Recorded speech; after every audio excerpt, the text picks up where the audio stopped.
Kuna siku moja nitembea padre mmoja, anaumwa kabisa, anacheza kama kuku alikuwa amepiga. Sasa nimeambia amesema kutubio. Nimeenda nimefanya kutubio, nimehudumia sakramenti ya kutubio. Nimeambia baba, hapo mgonjwa. Hapana.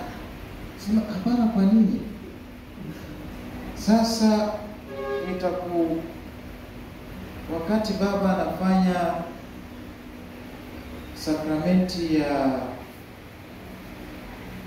mpako mgonjwa, mpako wa wagonjwa, hajaandika maneno vibaya. Kama baada ya hii mtu atakufa, sikiliza vizuri. Mkombozi wetu, twakuomba, ponya maradhi ya mgonjwa huyu kwa neema ya Roho Mtakatifu. Ponya na majeraha yake na uondolee dhambi zake. Uyatoe toka kwake mateso yote ya mwili na ya roho. Umrudishie kwa huruma yako afya kamili kwa ndani na nje, ili baada ya kuponywa kwa kazi ya huruma yako arudie kazi zake za zamani. Sasa amesema tuchinje kama kuku, tunachinja kuku au nguruwe. Amesema hivyo. Kwa nini tunaogopa sakramenti? Tuna padre mmoja, kabla yeye kama anataka kuenda kusafiri nje ya nchi, anakutana na padre. Anahitaji sakramenti ya nini? Mpako wa kuja. Anakukia, anasema wakati anaingia ndege, sasa nimaliza sala yake, analala. Mwingine anafungua macho kama anataka kufanya kitu. Anafungua macho, yeye analala salama bila matatizo. Tumsifu Yesu Kristo. Tuna watu hapa wana wagonjwa, wanakaa kimya mpaka wagonjwa watapona au taenda mbinguni bila kuambia baba, tuna mgonjwa hapa. Sasa tumesoma hapa, hamna hajaandika wakati baba anakuja, baada ya kila kitu, Mungu atachinja huyu mtu au atafanya nini, hapana, hajaandika hapa. Ya zamani amebadilisha jina. Ya zamani sio mpako wa wagonjwa, ilikuwa jina lingine, lakini ninajua jina hii kwa Kiingereza. Unaweza kunisaidia wewe? Okay. Extreme unction. Extreme unction. Ndio. Sema. Unaomba huyu neno la pili. Naona nimepata mezani. Extreme mwisho, no? Unction. Sisi mimi na yeye tunaomba hivi.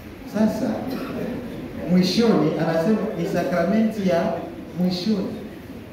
Kama umeangalia sakramenti ya mwisho, kama wakati amefanya kwa yeye, si ndio?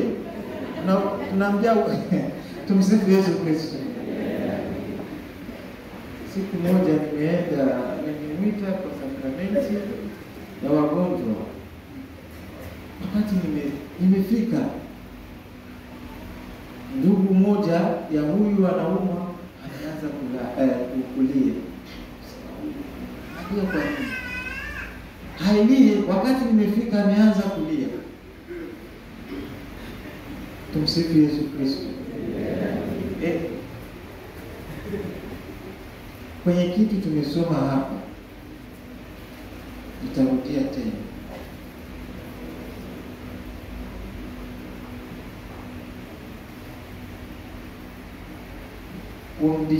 urudishe kwa huruma yako afya kamili kwa ndani na ndani ni nini? Kiroho. Nje ni mwilini.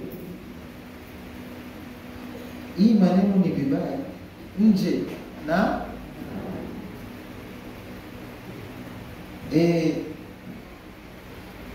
huyu alipata ubatizo, pia papo wagonjwa. Kama anapenda Mungu amechukua, kwa sababu siku yake ya mwisho imefika.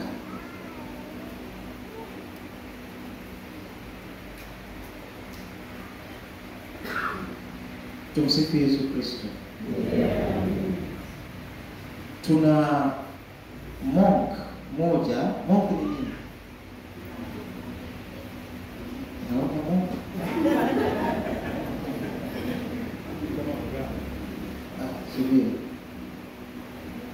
Sio padre wakati wanakuwa padre, wakati wanakuwa tu hivyo hivyo.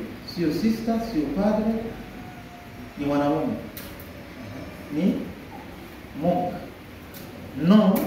Non ni wanamke, monk ni wanaume. Anaitwa nani?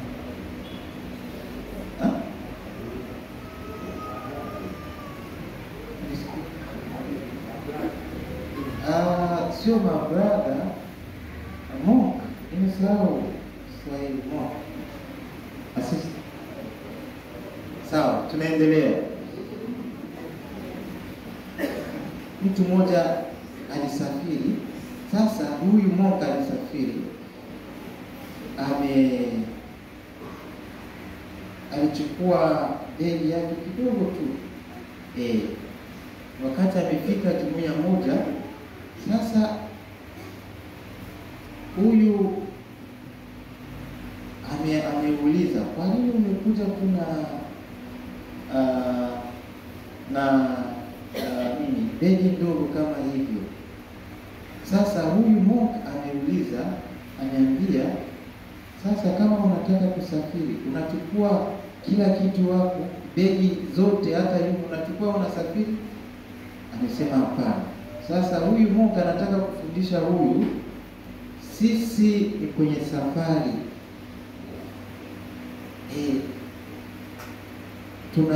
Tuna safari hapa duniani, kwa sababu